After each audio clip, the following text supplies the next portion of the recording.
நீ வியக்கும் சந்தோஷ செய்தி ஒன்று உன்னை வந்து சேரும். பெரும் மகிழ்ச்சி காத்திருக்கின்றது. உனக்கு துன்பம் கொடுத்த யாரும் இப்போது நிம்மதியாக இல்லை தெரியுமா? அதுவே உனக்கு பெரும் மகிழ்ச்சி தானே. உன்னை எவ்வளவு இன்னல்களுக்கு ஆளாக்கினார்கள், உன்னை எவ்வளவு துன்பத்திற்கு ஆளாக்கினார்கள். எல்லோருமே இப்போது என்ன பண்ணி கொண்டிருக்கின்றார்கள் தெரியுமா?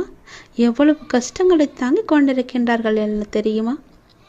உண்மை என்றுமே தோற்பதில்லை என்பதற்கு இதுதான் முழு உதாரணம். நீ சென்று பார், அவர்கள் இன்னல்கள் எவ்வளவு அதிகம் என்று. நீ கஷ்டப்பட்டது எல்லாம் போதும் என்று அப்போதே சொன்னேன் அல்லவா? உன்னுடைய கஷ்டத்திற்கும் கண்ணீருக்கும் நல்ல பலனும் பதிலும் வரும் என்று சொல்லியிருந்தேன் அல்லவா? காத்திரு, பொறுமையாக இரு என்று சொல்லியிருந்தேன் அல்லவா? உன்னுடைய காத்திருப்பு வீணாகவில்லை. நீ என்னிடம் மிகவுமே ஆசைப்பட்டு விரும்பி கேட்ட ஒன்று சென்ற வருடம் இன்று வரை கிடைக்காமல் காலதாமதமாகிவிட்டதே என்று மிகவுமே கவலைப்பட்டு கொண்டிருக்கின்றையல்லவா? அது கிடைக்குமா கிடைக்காதா என்ற ஒரு இயக்கத்திலேயே நீ இருந்து கொண்டிருக்கின்றையல்லவா? நிச்சயம் அது கிடைக்கும். அதற்கான காலங்கள், நேரங்கள், சூழ்நிலைகள், உனக்கான நல்ல காலம் என எல்லாமே கூடி வந்துவிட்டது. இந்த ஆண்டின் இறுதிக்குள் நிச்சயம் அது கிடைக்கும் உனக்கு. உன் மனதில் ஒரு கேள்வியுடன் என்னை வந்து பார்த்து கொண்டிருக்கிறாய் அல்லவா? உன்னுடைய கேள்விக்கெல்லாம் விடை காணத்தான், விடை சொல்லத்தான் நான் வந்திருக்கின்றேன். நிச்சயம் நடக்கும். இந்த வருடம் முடிவதற்குள் நீ கேட்டது உன் கையில் கிடைக்கும். அது சம்பந்தமான நல்ல செய்திகள் உன்னை வந்து நிச்சயம் சேரும். அது உனக்கு நடக்கும் என்பதற்கு நான் உனக்கு சத்தியம் செய்து தருகிறேன். யார் மீது சத்தியம் செய்ய வேண்டும் என்று சொல், நான் செய்து தருகிறேன். நீ ஜெயிக்கப் போகின்றாய். அது தெரியாமல் நீ கவலைப்பட்டு கொண்டிருக்கின்றாய். நீ நம்பிக்கையோடு இருக்க வேண்டும். எல்லாவற்றிலுமே நான் இருக்கிறேன் என்ற நம்பிக்கை உனக்கு இருந்தால் போதும். இந்த வருடம் முடிவதற்குள் நீ கேட்டது எல்லாமே நடக்கும். தொட்டது எல்லாமே துளங்கும். உன் இல்லத்தில் பணமானது நிரம்பி வழியும். அனைவருக்கும் எடுத்துக்காட்டாய் நீ வாழ்வாங்க வாழப்போகிறாய். உன்னை உயர்த்தும் காலம் வெகு தூரம் இல்லை. உன்னை நல்ல நிலைக்கு நிச்சயம் உயர்த்தி காமிப்பேன். உன்னுடைய எண்ணங்களும் செயல்களும் உனக்கு நிச்சயம் நன்மையே அளிக்கும். உன்னுடைய வாழ்க்கையில் லட்சங்கள் தேவை என்று உன்னுடைய லட்சியத்தை நோக்கி நீ போய்கொண்டிருக்கின்றையல்லவா? நிச்சயம் உன் லட்சியம் லட்சத்திலேயே முடியும். கவலைப்படாதே. உன் இல்லத்தில் பண தேவைகள் எல்லாம் நிவர்த்தியாகும். ஒரு விஷயத்தை நீ எந்த கண்ணோட்டத்தில் காண்கின்றாயோ மற்றவர்களும் அதே கண்ணோட்டத்தில்தான் காண்பார்கள் என்று கிடையாது. அவர்கள் உன் மீது பொறாமை எண்ணத்தில் இருக்கின்றார்கள். நீ வளர்வது அவர்களுக்கு பிடிக்கவில்லை. நீ வளர்ந்து கொண்டே செல்வது அவர்கள் இறங்கிக் கொண்டே இருப்பது போல கவனித்துக் கொண்டிருக்கின்றார்கள். நீ எது செய்தாலும் அவர்கள் உன்னையே பார்த்து கொண்டிருக்கின்றார்கள். சிறு விஷயத்திலிருந்து பெரிய விஷயம் வரை உன்னையே அவர்கள் போட்டியாக பார்க்கின்றார்கள். நிச்சயம் அவர்களுடைய பார்வை உன் மீது படாத அளவுக்கு நான் பாதுகாப்பு வளையத்தை வைத்திருந்தாலும், அவர்களை பற்றி நீ பெரிதாக எடுத்துக்கொள்ளாமல் இருந்தாலும், அவர்களுடைய எண்ணம் உன்னை ஏதோ ஒரு வகையில் அமுக்கி வைத்திருக்கின்றது. அதனால் தான் சொல்கிறேன், தினமும் உன் வீட்டில் விளக்கேற்றி என்னுடைய நாமத்தை ஜபித்து என்னை நீ கூப்பிடு. உன் வீட்டில் எப்பொழுதுமே சாம்பிராணியின் வாசம் இருந்து கொண்டே இருக்கட்டும். அந்த எதிர்மறை பொறாமை எண்ணங்கள் எல்லாமே அழிந்துவிடும். உன் வாழ்க்கையில் நேர்மறை வந்து மகிழ்ச்சி பூத்து குழங்கும். மெல்ல மெல்ல உனது துன்பங்கள் எல்லாமே முடிவுக்கு வரும். உனக்கு கஷ்டத்திலிருந்தும் நோயிலிருந்தும் விடுதலை கிடைக்கும்படி நான் செய்வேன். உன்னுடைய கடன் பிரச்சனை எல்லாமே தீரப்போகிறது. நீ எதிர்பார்த்தபடியே உனக்கு பண வரவு இறக்கப் போகிறது. நீ வேண்டியபடியே, நீ கேட்டபடியே அந்த பணத்தை நான் உனக்கு தரப்போகிறேன். நீ இப்போது பணம் இல்லாமல் தவித்துக் கொண்டிருக்கிறாய். உன் பண பிரச்சனையை தீர்ப்பதற்காகத்தான் நான் ஒருவரை அனுப்பியிருக்கிறேன். அவர் மூலம்தான் உனக்கு பணம் கிடைக்கப் போகிறது. யாரென்று அடையாளம் அறிந்து கொள், தெரிந்து கொள். வருவது நானாக கூட இருக்கலாம். இன்றைய காலகட்டத்தில், இந்த நிலையில், இன்றைய சூழலில் உனக்கு பணம் பெரிய ஒரு கஷ்டமாகவே இருக்கிறது. அந்த பண பிரச்சனை எல்லாமே தீரும் வகையில் நான் உனக்கு ஒரு வழியை ஏற்படுத்தி இருக்கிறேன். அந்த வழி சிறப்பானதாக இருக்கும். அதிலிருந்தே உன்னுடைய பண கஷ்டங்கள் எல்லாமே தீர்ந்துவிடும். அதிலிருந்துதான் உனக்கு நிரந்தர வருமானமும் கிடைக்கும். நீ கவலைப்படாதே. உன் பண பிரச்சனையை தீர்ப்பது என்னுடைய பொறுப்பு. நான் இன்றுதான் ஒருவரிடம் பணம் கொடுத்து அனுப்பியிருக்கிறேன். விரைவில் அவர் உன்னை தேடி வருவார். யாரென்று அறிந்து கொண்டு அந்த பணத்தை நீ வாங்கிக்கொள். நீயாக சென்றாலும் சரி, இல்லை அவராகவே வந்தாலும் சரி, கொடுப்பது நான் தான். உன் பண பிரச்சனை அதிலிருந்துதான் தீரப்போகிறது. நீ எப்போது அந்த பணத்தை வாங்குகிறாயோ அன்று முதலே என்னுடைய ஆசீர்வாதம் மூலம் உனக்கு பணம் கிடைத்து கொண்டே இருக்கும். உன்னுடைய கருமாக்கள் எல்லாமே நீங்க பெற்று உன்னுடைய கடன் பிரச்சனைகள் எல்லாமே தீர்ந்து பணமழையில் நீ நனையப் போகிறாய். உன்னுடைய கடன் பிரச்சனை, தீராத கஷ்டம் எல்லாமே நிவர்த்தியாய்விடும். கடன் நிற்கிறதே என்று கவலைப்படாதே. இனி உன் வாயிலிருந்து பணம் இல்லை என்ற சொல்லும் வரக்கூடாது. ஏனென்றால் பண பிரச்சனையை தீர்க்கத்தான் நான் ஒருவரை அனுப்பியிருக்கிறேன். நானும் வருவேன். எதிர்பார்த்து காத்திரு. நீ என்னை நோக்கி வர வேண்டும் என்றால் நீ நான் சொல்வதை போல செய்துவிடு. உனக்கு எல்லாமே நல்லதாகவே நடக்கும். உன்னுடைய தொழில், நீ இப்போது பார்த்து கொண்டிருக்கும் வேலை உனக்கு சிறப்பானதாக மாறி பல மடங்கு உத்தியோகத்தில் பதவி உயர்வு பெற்று கூடுதல் வருமானமும் கிடைக்கும்படி செய்கிறேன். செய்து கொண்டேன், செய்தும் விட்டேன். அது விரைவிலேயே உன் கையில் கிடைக்கும். நான் சொன்னது போலவே அந்த தை மாதத்திற்குள்ளே உனக்கு கிடைத்துவிடும். தை 1ஆம் தேதிக்குள் அதற்கான நல்ல செய்தியும் உன் காதுகளில் விழும். உன் பண பிரச்சனை முற்றிலுமாக நீங்கிவிடும். எனக்கு பண கஷ்டம் இருக்கிறது என்ற வார்த்தையை இனி உன் வாயில் இருந்து வராது. உனக்கு நல்லதாகவே நடக்கும். நல்லது மட்டுமே நடக்கும். உன் அப்பாவின் துணையோடு நடப்பவை நன்மைகள் பல பெருகும் நேரம். இந்த மாதத்திற்குள் பல நன்மைகள் உனக்கு நடக்கப் போகிறது. உன்னுடைய வாழ்க்கை மேம்பட போகிறது. உன்னை தேடி பல வெகுமதிகள் வரப்போகிறது. எதற்காகவும் நீ கலங்காதே. நீண்ட நாட்களாகவே நீ என்னிடம் கேட்டுக்கொண்டிருக்கும் உன் பிரார்த்தனையை உன்னுடைய அப்பா உனக்காக நிறைவேற்றி கொடுக்கப் போகின்றேன். உன்னுடைய துன்பங்களிலிருந்து எல்லாம் உன்னை காப்பாற்றப் போகின்றேன். நீ கேட்ட வரத்தை கூடிய விரைவில் உனக்கு தந்து உன் வாழ்க்கையை நான் சிறப்பானதாக மாற்றப் போகின்றேன். நீ நினைத்தது நிச்சயமாகவே நடக்கப் போகிறது. அது உனக்கு நடந்தே தீரும். உன்னுடைய மனக்கவலையின்றி இன்று தீபம் ஏற்று. எனக்காக ஒரே ஒரு தீபம் உன்னுடைய வீட்டில் ஏற்றிவை. என்னை நினைத்து ஓம் என்று சொல். எல்லாவற்றையும் நான் பார்த்துக் கொள்கிறேன். உனக்கு நல்வழியை நான் காட்டுகிறேன். காலை எழுந்ததும் என்ன வாக்கு வருகிறது என்று பார்க்க வேண்டும். ஏனென்றால் மனம் எதையும் பறிகொடுத்தது போல உள்ளது என்று உன் மனதில் சில கவலைகளுடன் நேற்று உறங்கி போனாய் அல்லவா? ஒவ்வொரு காலகட்டத்திற்கும் என்ன நடக்க வேண்டுமோ அதுதான் நடந்திருக்கின்றது. ஆனால் அது நிரந்தரமல்ல. இதுவும் மாறும். உன் மனதில் உள்ள அந்த சுமைகளை இறக்கி வைத்துவிட்டு அடுத்த நொடி உன்னுடையதாக இருப்பதற்காக அதை எப்படி சிறப்பாக ஆக்கப் போகின்றாய் என்பதில் உன்னுடைய கவனத்தை நீ செலுத்து.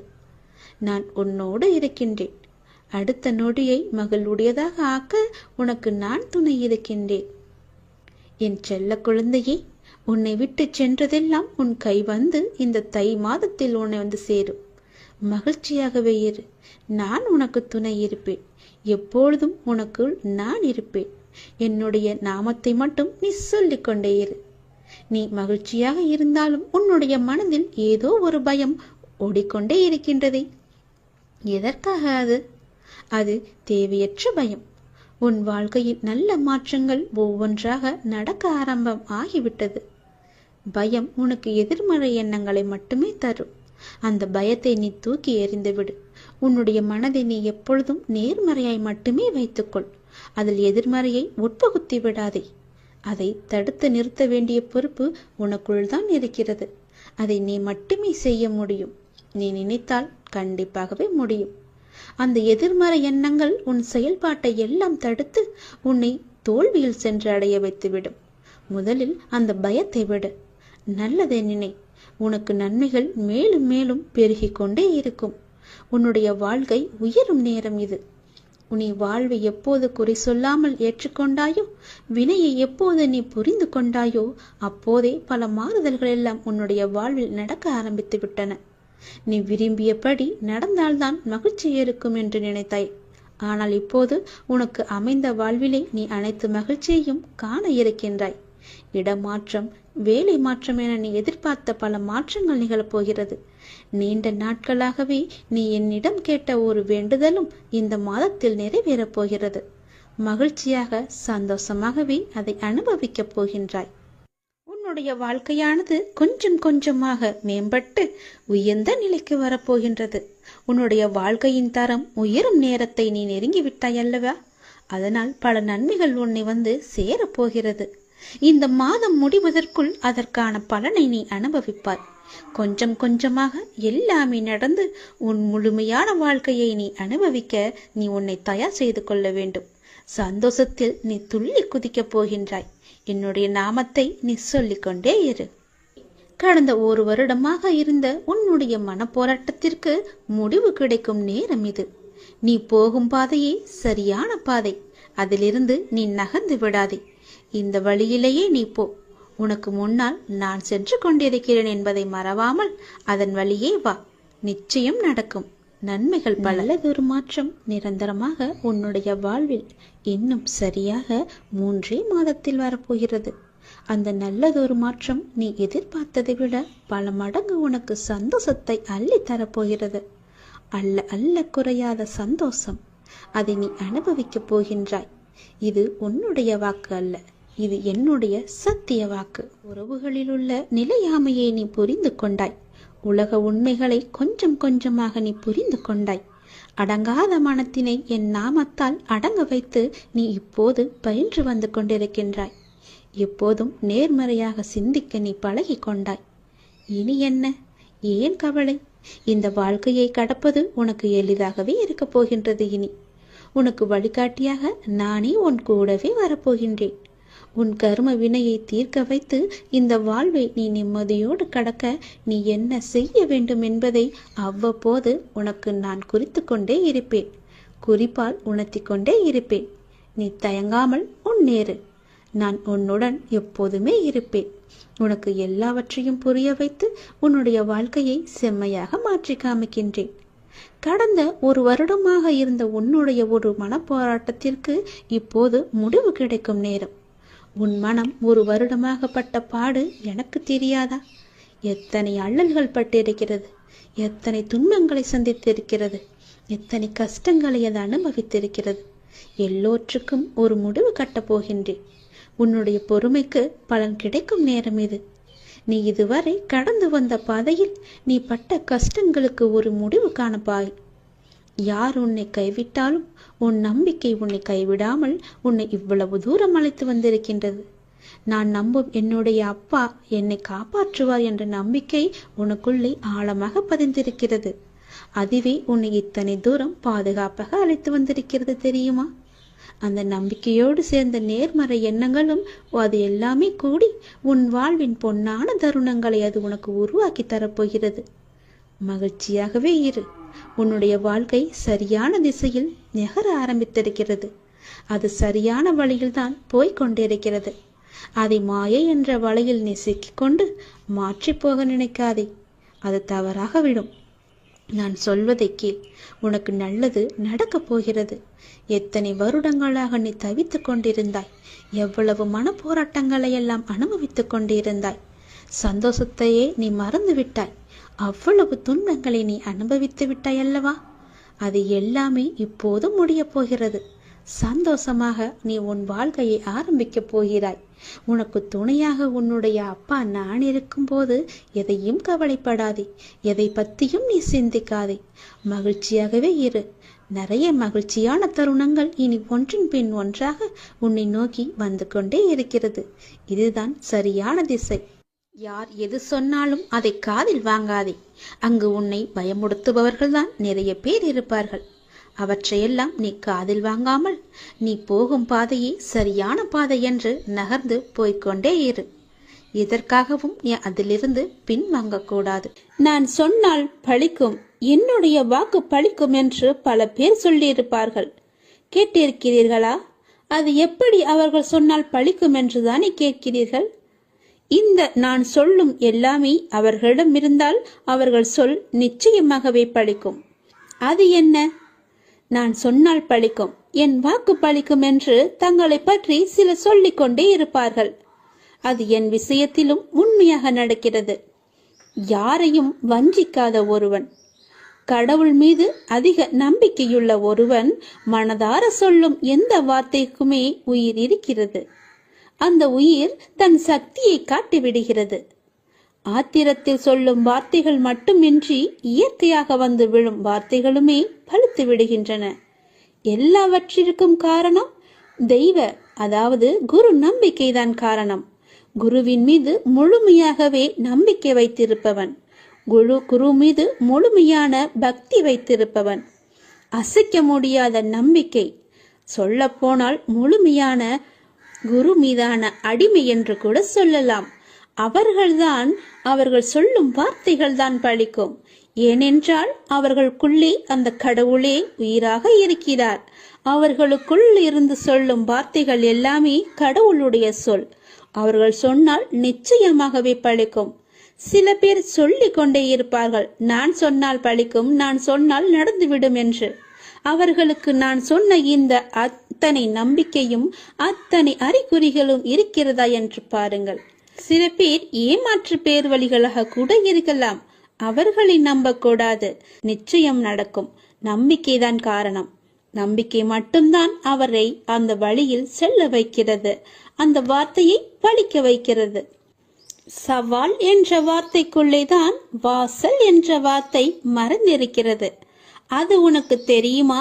நீ யாரிடம் வேண்டுமானாலும் சவால் விட்டுக்கொள். அதிலிருந்து தான் உனக்கான வாசல் திறக்கும். நீ எதிர்கொள்ளும் சவால்களை தான் வாசலாக உனக்கு திறக்கின்றன. உன்னுடைய எதிர்காலத்தின் வாசல் அங்குதான் இருக்கிறது. தைரியமாக செல். உனக்கான வாசல் எப்பொழுதும் திறந்தே நான் வைத்திருக்கிறேன். நீ எப்போது வேண்டுமானாலும் அதற்குள்ளே நீ வரலாம். உனக்காக நான் அங்கு காத்து கொண்டிருக்கிறேன். நீ தைரியமாக என்னை நோக்கி வா.